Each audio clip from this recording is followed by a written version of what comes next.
Right now, somewhere in Britain, someone is handing over 5 whole pounds for a limp sandwich, a bag of crisps, and a fizzy drink they didn't even want. Your nan would have laughed into her pinny.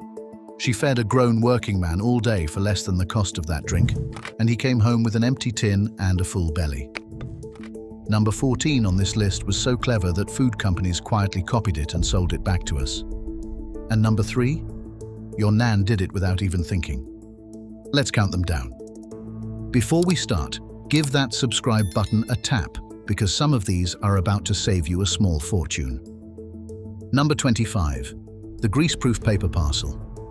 Long before cling film and kitchen foil lived in every drawer, your nan wrapped every single sandwich in greaseproof paper.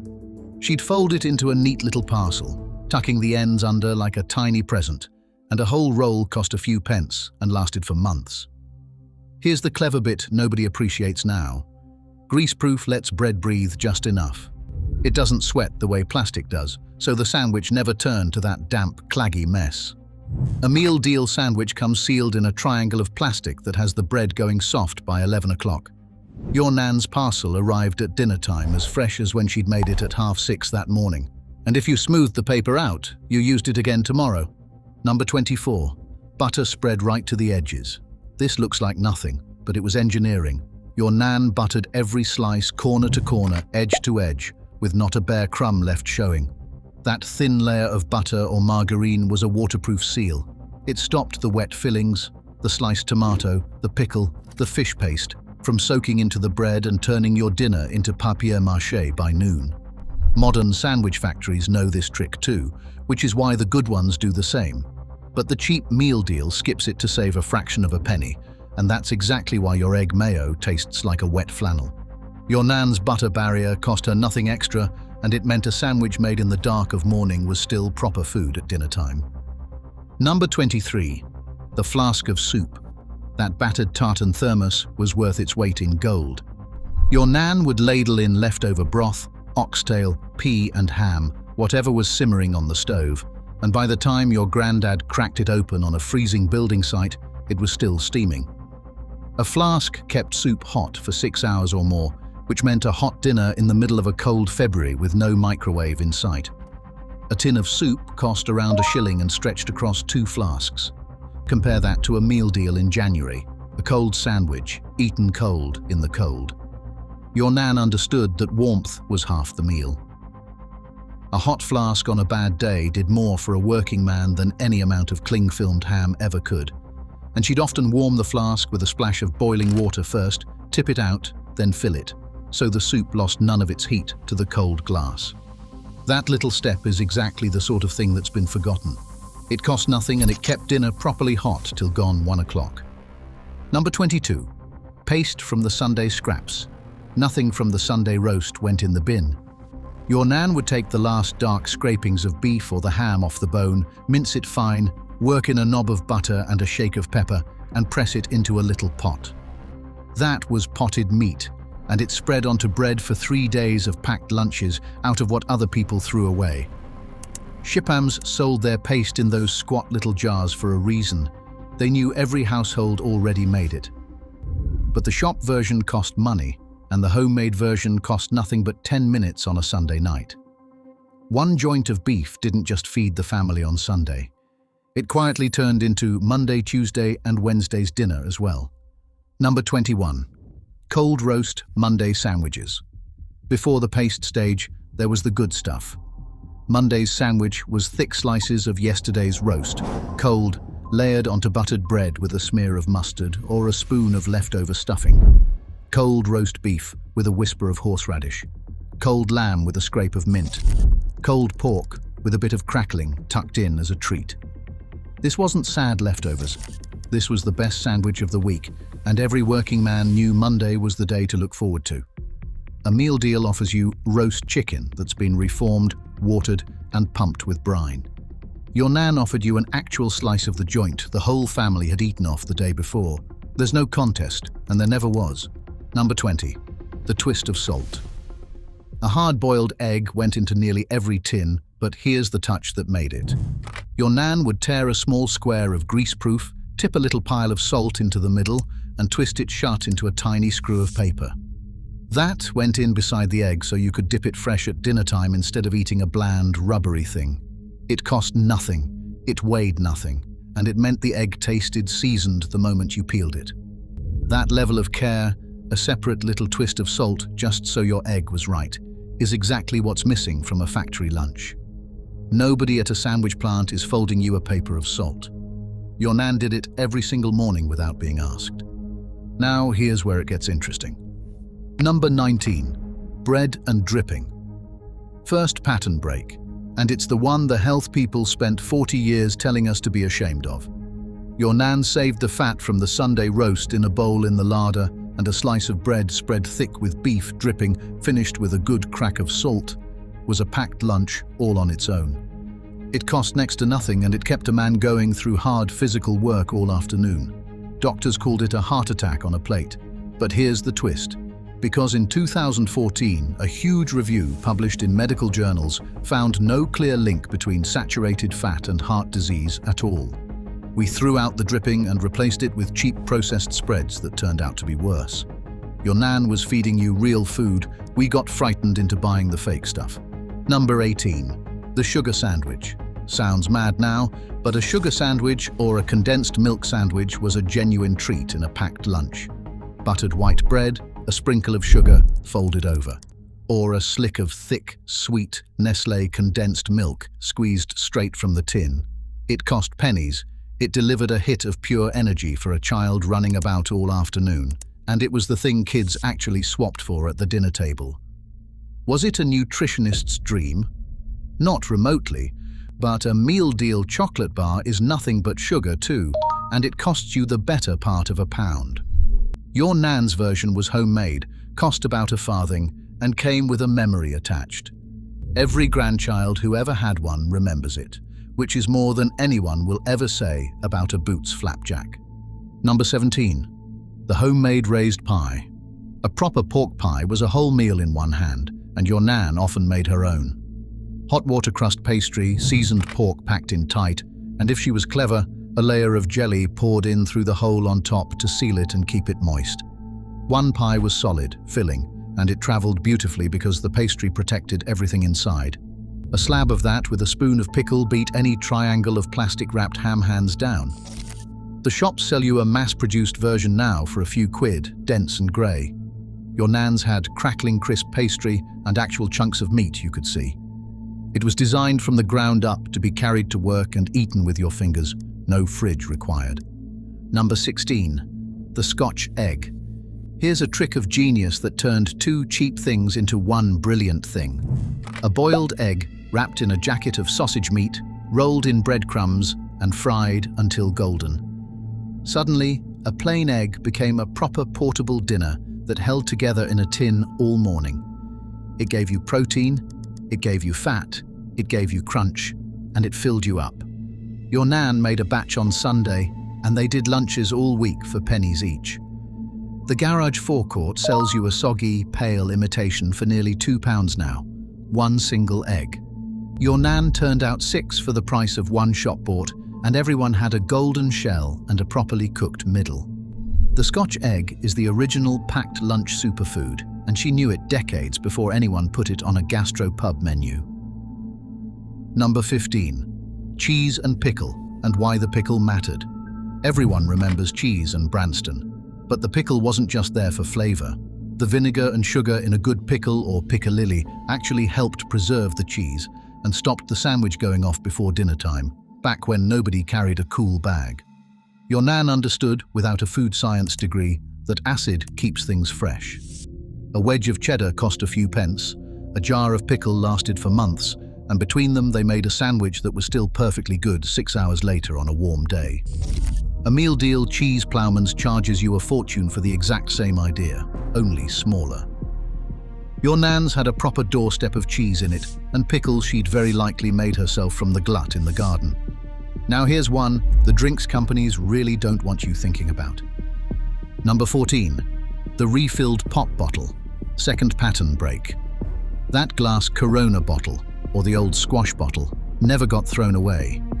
Your nan refilled it with dilute orange squash or cold tea, corked it, and it went in the bag for pennies.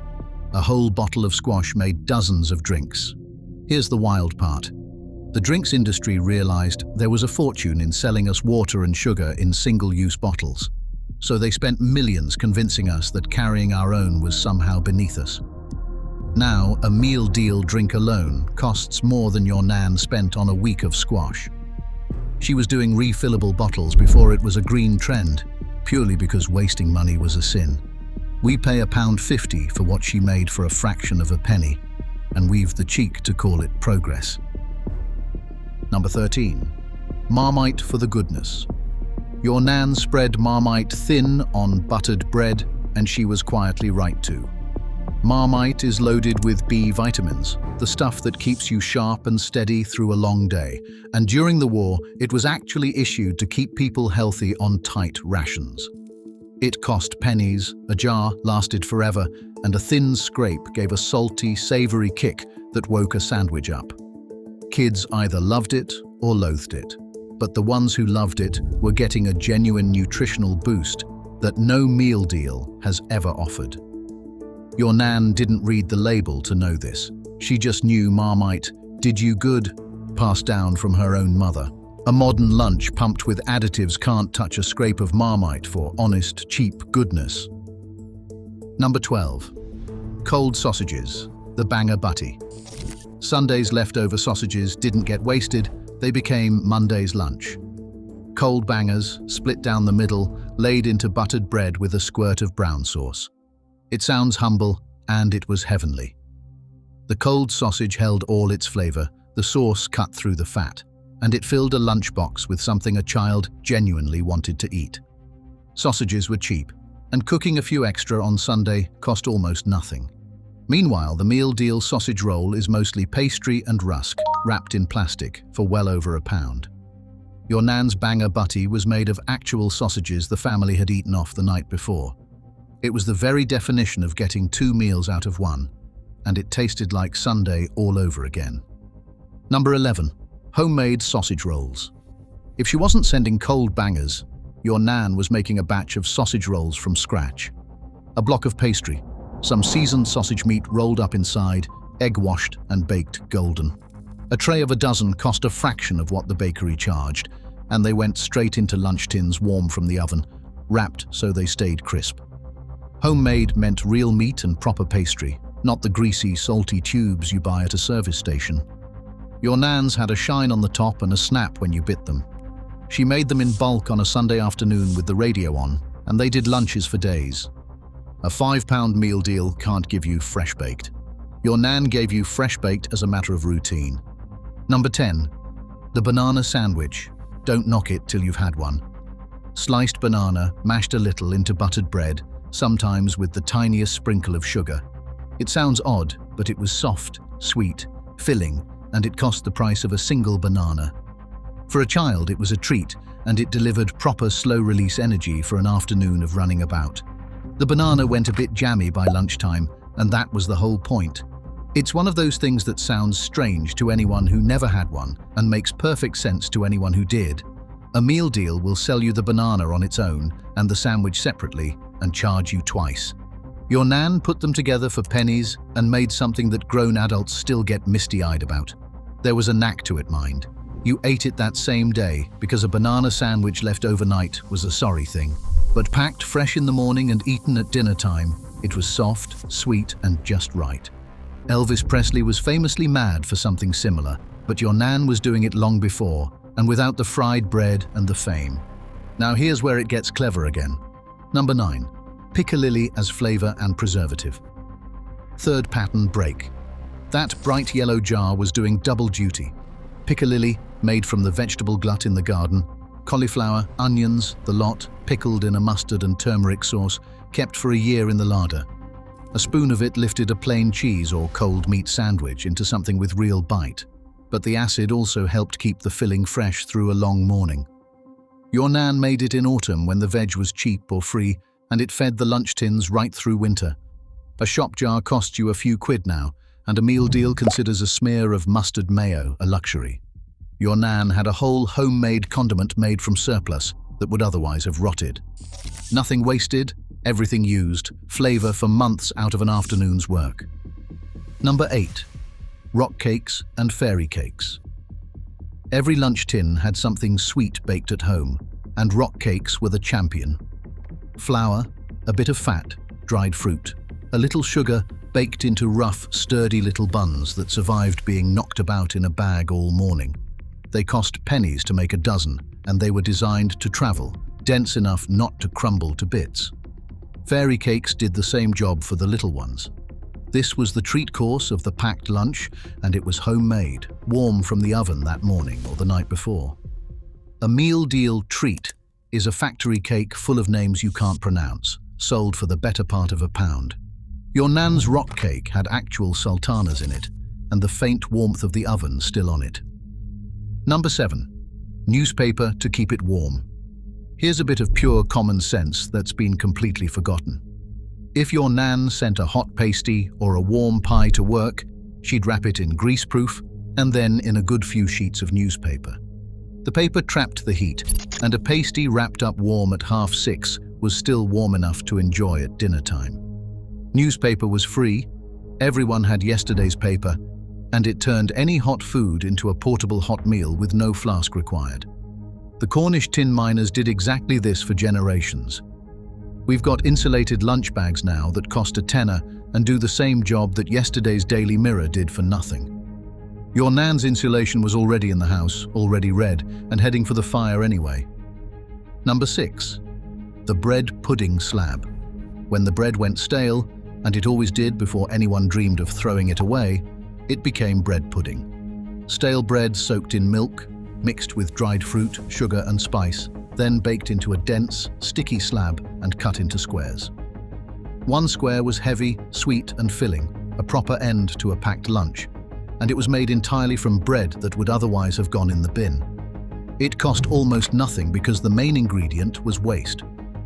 Your nan turned yesterday's stale loaf into today's pudding, and it was one of the most requested things in the tin. A meal deal has no answer to this at all. There is no factory equivalent of nan's bread pudding, made from thrift and spice and refusing to waste a single crumb. Now, here's the one that quietly powered half the country. Number 5. Flapjacks. Fourth pattern break, and it's the humble oat. Your nan mixed oats, butter and golden syrup, pressed it into a tin, baked it and cut it into bars. Flapjacks were cheap as anything, oats being one of the cheapest foods in Britain, and they delivered slow-burning energy that kept you going for hours. This is exactly what the sports nutrition industry now sells us as energy bars for £2 or £3 each, wrapped in shiny foil with a picture of a mountain on it. Your nan was making the original for pennies a bar, with 3 ingredients you could name. There's no clever chemistry to beat. Oats, butter and syrup are still the best cheap fuel going. She just didn't charge you a fortune and call it a lifestyle. She called it a bit of flapjack and put it in your tin. Number 4. Cold bacon, saved and sliced. A rasher or two of bacon fried at the weekend, saved and gone cold. Made a sandwich that punched well above its price. Cold, streaky bacon on buttered bread, maybe with a smear of the dripping it fried in, was salty, chewy, deeply savory, and it filled you right up. Bacon was cheap, and a couple of extra rashers on Saturday cost next to nothing. The salt in the bacon meant it kept perfectly well in a tin through the morning, no refrigeration needed. This is preserved meat doing exactly what preserved meat was invented to do: travel and keep. A meal deal, BLT, charges you a fortune for reformed bacon and a limp leaf of lettuce. Your nan's cold bacon butty was real, cheap, and the sort of thing you'd happily eat right now. Number 3. The apple from the garden. The one your nan did without thinking.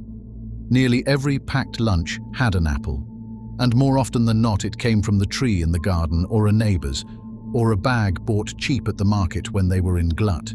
It cost nothing or next to it. It needed no wrapping, no preparation, no packaging, and it kept for weeks in the shed. An apple is the original perfect portable food, and your nan understood that fresh fruit finished a lunch far better than anything from a packet. A meal deal will sell you a small pot of chopped fruit for over £1 in plastic, flown from the other side of the world. Your nan's apple grew 50 feet from the back door and cost her precisely nothing. Simplicity was the whole trick. Number 2, the doorstep sandwich. Forget the thin, mean little triangles you buy. Your nan cut bread thick, proper doorstep slices, hand-cut from a fresh loaf because a working man needed feeding, not teasing. A doorstep sandwich was substantial, it held its filling properly, and it actually filled you up for an afternoon of hard graft. A fresh loaf cost $1 and made a week of these. The thickness wasn't showing off, it was the point. More bread for the money and a lunch that did its job. A meal deal sandwich is sliced wafer thin by a machine designed to make the filling look bigger than it is. Your nan's doorstep was honest food cut by hand. You could see exactly what you were getting because she'd cut it in front of you that morning. And finally, number 1, the snap tin. The whole thing came together in one battered metal box, the miner's snap tin, the worker's lunch tin, packed the night before by hands that knew exactly what a day's work needed. Inside, the doorstep sandwiches wrapped in greaseproof, the twist of salt, the boiled egg, the slab of bread pudding, the apple from the garden, all fitted in like a puzzle. It cost almost nothing to fill, and it fed a grown man through a 10-hour shift underground or on the tools. The tin kept everything safe from being crushed, kept it dry, and lasted for decades, handed down from father to son. This was the masterpiece, not one trick but all of them, packed with love and thrift into a box that cost $1 once and never again. A £5 meal deal, bought fresh every single day, costs you well over £1,000 a year. Your nan's snap tin cost her the price of the food and a few minutes of care. That's the real trick.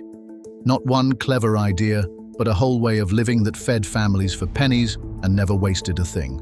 So there you have it. 25 tricks that fed Britain for the price of a modern fizzy drink. Try one this week. Butter your bread to the edges, fill a flask, refill a bottle, and tell me in the comments if your nan did it too. Because she knew something we forgot, and now you know it as well.